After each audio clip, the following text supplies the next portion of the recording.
siguro pa ganun ba? Huwag mo ipasok! Nag-ano siya, nag-sound check.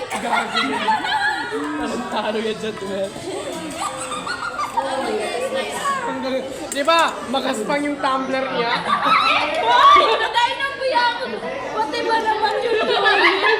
Hindi na, kaya pala nung una. Pakipasakin or huda? Ano yung araw? Pakipasakin. Kaya pala, minsan amoy bilat yung tubig. Kamukha mo. Pati daw yung sangpang-sangpan sa kwan, yung kanin, sandok. Dahil lang. Pinapatawad kasi siya. Bago siya magkwan ng sandok para may amoy. Para may taste. Para intense daw. Magtabas mga sandok. Hindi na-imagine na talaga. Kasi alam mo magulang siya. Samahan ko lang kayo. Oy, baka daw gawin mo yan, ha? Baka i-career mo, te. Marami na tayong binigay na idea sa kanya. Si Manong yun pa si Makikita natin nito siya sa ano. Di ba? Straight as siya. Yung kumot daw! Ganun yun. Tapos tanongin siya ng nanay, ano ginagawa? Nagatupi. Matatawa naman! Ayaw mo magtawa ng tawa. Hindi makatawa ko. Nagano ka ng tupi. Walis tambo. Di ba? Parang nakaspang din yan. Ganun yan.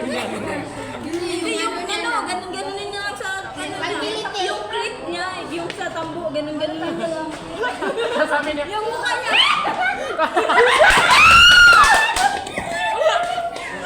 Dakwa-kwa niya. Ganun yung mukha mo, alam ko. Pati yung electric fan, te.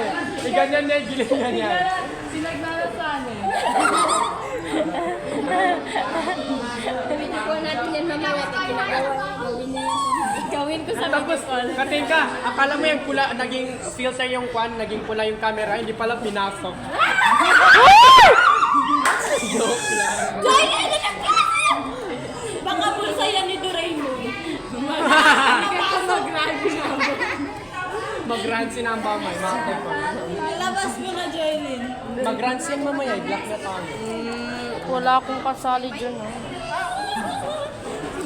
Yung walis yung try ko yun. Kabuna ka.